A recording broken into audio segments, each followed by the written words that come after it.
संसद की सुरक्षा में चूक के मसले पर विपक्षी पार्टियों ने आज लोकसभा और राज्यसभा में जमकर हंगामा किया और गृह मंत्री अमित शाह के बयान देने की मांग की है। इस बीच लोकसभा स्पीकर ने हंगामा करने के आरोपों में कांग्रेस सदस्यों टी.एन. प्रतापन, हीबी ईडेन, ज्योतिमणि, रम्या हरिदास और डीन कुरेया को शीतकालीन सत्र की बाकी बचे समय से निलंबित कर दिया है। Several MPs were suspended today. You see, what happened yesterday was a colossal security and intelligence failure.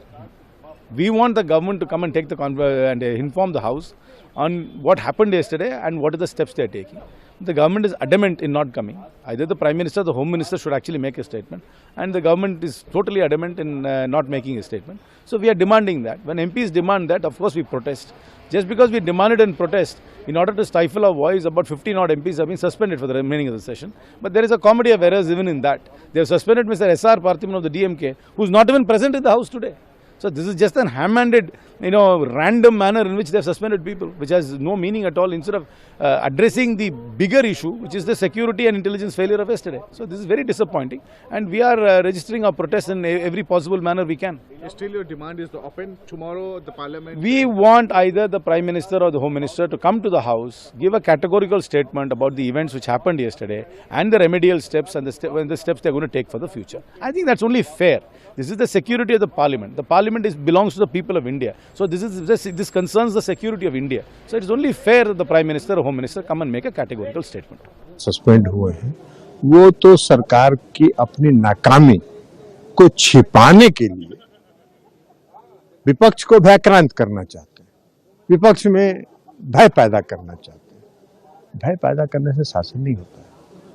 विपक्ष की सांसद अगर मांग कर रहे थे कि इस देश के गृह मंत्री कल जो सुरक्षा में चूक हुई उसको लेकर अगर बयान दे तो क्या इसमें गुनाह? गृह मंत्री को आके बयान देना चाहिए। गृह मंत्री सदन के सदस्य है, इस देश के गृह मंत्री है, सुरक्षा की जिम्मेवारी उनकी है। तो उस नाकामी को छिपाने के लिए ये निलंबित कर रहे हैं। सांसदों को निलंबित करते रहे, बहुमत है, जो मन में आवे करें, उसमें कहां कोई सवाल है। लेकिन लोकसभा सचिवालय सर, लेकिन हम वो दूसरी बात उसके अलावा हम कह रहे हैं कि कल भगवान का शुक्र है कि कल जो दो लोग संसद भवन में घुसे थे वो मुसलमान नहीं थे।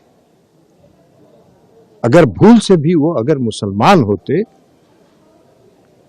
तो आज देखते इन लोगों का पूरे देश में, पूरी दुनिया में क्या तूफान ये लोग मचाते। उसी के नाम पर ये लोग पूरा देश में धार्मिक उन्माद फैलाते।